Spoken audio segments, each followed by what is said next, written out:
إن الحمد لله نحمده ونصلي على رسوله الكريم أما بعد أعوذ بالله السميع العليم من الشيطان الرجيم من همزه ونفخه ونفسه بسم الله الرحمن الرحيم وقالوا أإذا كنا عظاما ورفاتا أإنا لمبعوثون خلقا جديدا۔ ترجمہ قرآن کے سبق میں سورہ بنی اسرائیل آیت نمبر 49 سے پڑھیں گے۔ وقالوا، اور انہوں نے کہا، اذا کننا، کہ جب ہم ہو جائیں گے، عظاما، ہڈیاں، ورفاتن، اور چورا چورا، جب ہماری ہڈیاں بھی چورا چورا، ریزہ ریزہ ہو جائیں گی، انا، کہ بے شک ہم، لمبعوثون، اٹھائے جائیں گے، کیا واقعی ہمیں اٹھایا جائے گا، خلقا جدیدہ، نئی تخلیق میں۔ کافروں پر نا مشرکین مکہ اس بات کے انکاری تھے کہ ہم نے دوبارہ اٹھنا ہے۔ وہ کہتے بس ما ھذی الحیات دنیا نموت و نحیا، بس یہی دنیا کی زندگی، ہم جیتے ہیں اور مرتے ہیں، بس ختم ہو جائیں گے۔ اور آپ دیکھیں گے کہ مکی صورتوں میں ان کا اصل عنوان یہی ہے، عقیدہ آخرت، کہ مرنا ہے، دوبارہ اٹھنا ہے۔ وہ کہتے کہ دیکھو یہ ہڈیاں بھی جب بسیدہ ہو گئیں، مٹی کے ساتھ مٹی ہو گئی، کیا ہم دوبارہ اٹھیں گے؟ کون اٹھائے گا؟ بلکہ ایک کافر نے تو ہڈی اٹھائی اور بسیدہ ہو چکی تھی، اس کو 2 انگلیوں کے درمیان میں مسل دیا، جب وہ مسلی اور گر گئی، کہنے لگا جب میں ایسے ہو جاؤں گا مجھے کون اٹھائے گا؟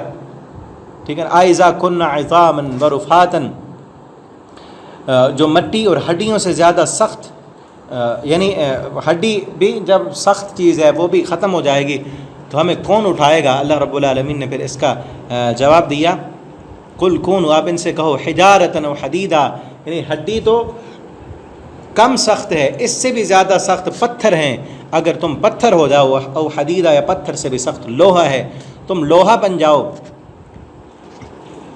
قل کونوا حجارۃ او حدیدا، تم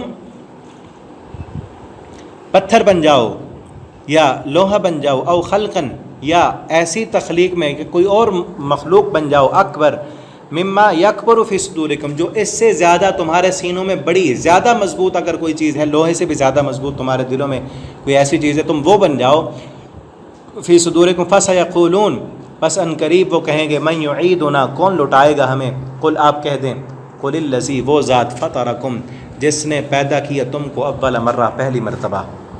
تم جو مرضی بن جاؤ، جتنے چاہے مضبوط ہو جاؤ، اس لوہے کو بھی اللہ نے ختم کرنا ہے۔ جس نے لوہا بنایا، جس نے پتھر بنائے، پہاڑ، تم جو مرضی کر لو، تمہیں دوبارہ اٹھنا ہے۔ اول مرہ، اگر تم کہتے ہو کہ ہماری ہڈیاں بوسیدہ ہو جائیں گی، کون اٹھائے گا؟ تو وہ اٹھائے گا، خلقکم اول مرہ، جس نے تمہیں پہلی مرتبہ پیدا کیا، فطرکم، جس نے تمہیں پہلی مرتبہ پیدا کیا، فسینغضون الیک رؤوسہم، پھر وہ ان قریب اپنے سروں کو ہلائیں گے آپ کی طرف دیکھ کر۔ ہاں، اس طرح انسان کہتے ہیں نا، ہاں ایسے ہوگا، تو وہ بھی اس طرح سر ہلا کر کہیں گے، ہاں یہ تو بہت بڑی پختہ بات ہے، ٹھیک ہے نا۔ وَيَقُولُونَ، پھر وہ کہتے ہیں، متى ہوا، کب ہے وہ اٹھنا کب ہے، وہ آخرت کب ہے، وہ جنت جہنم جب تم کہتے ہو کہ اٹھیں گے پھر حساب و کتاب ہوگا۔ اصل بات یہ نہیں تھی کہ وہ مکہ کے مشرک اللہ کو تو مانتے تھے، کیا وہ اللہ کی قدرت کے اس قدر انکاری تھے کہ وہ کہتے ہیں ہم مر جائیں گے تو نہیں اٹھیں گے؟ اتنے بیوقوف اور پاگل نہیں تھے، کودن نہیں تھے اس قدر کہ وہ کہتے کہ نہیں اٹھیں گے، بس یہ مٹی ہوگی تو دوبارہ۔ ان کو نہیں پتا تھا کہ جو رب ایک نطفے سے انسان بنا لیتا ہے، وہ رب دوبارہ نہیں بنا سکتا۔ اتنے بیوقوف نہیں تھے۔ وہ کیوں کہتے تھے کہ نہیں اٹھیں گے دوبارہ؟ کیونکہ اگر وہ اس بات پر ایمان لے آتے کہ دوبارہ اٹھنا ہے، تو پھر انہیں ظلم و زیادتی والی زندگی چھوڑنی پڑتی تھی، پھر اپنی منمانی چھوڑنی پڑتی تھی، پھر سود، پھر شراب، پھر زنا، پھر فحاشی اور یعنی پھر ظلم، یہ سب چھوڑنا پڑتا تھا، اور اس زندگی کے حساب کی تیاری کرنی پڑتی تھی، اور یہ ساری چیزیں ان کے لیے مشکل تھیں، ٹھیک ہے نا۔ یہ ساری چیزیں ان کے لیے بہت مشکل تھیں، یہ وہ کرنا نہیں چاہتے تھے، اور سادہ سی بات اور آسان سی بات کر دیتے، بس ہے ہی نہیں۔ جس طرح آج کے مسلمان کلمہ پڑھنے والے بھی کہتے ہیں بس یہی جہان ہے، اگلا کس نے دیکھا، اس میں جو مرضی کر لو، ٹھیک ہے نا۔ یہ بھی دراصل یہ الفاظ اس آخرت کے حساب کا انکار کرنے والوں کے ہی ہوتے ہیں۔ قل عسیٰ ان یکون قریبا، ان سے کہتے ہیں وہ بہت قریب ہے، بہت جلد وہ تم پر آنے والا ہے وہ وعدہ، جس عذاب کا تم سے وعدہ کیا گیا۔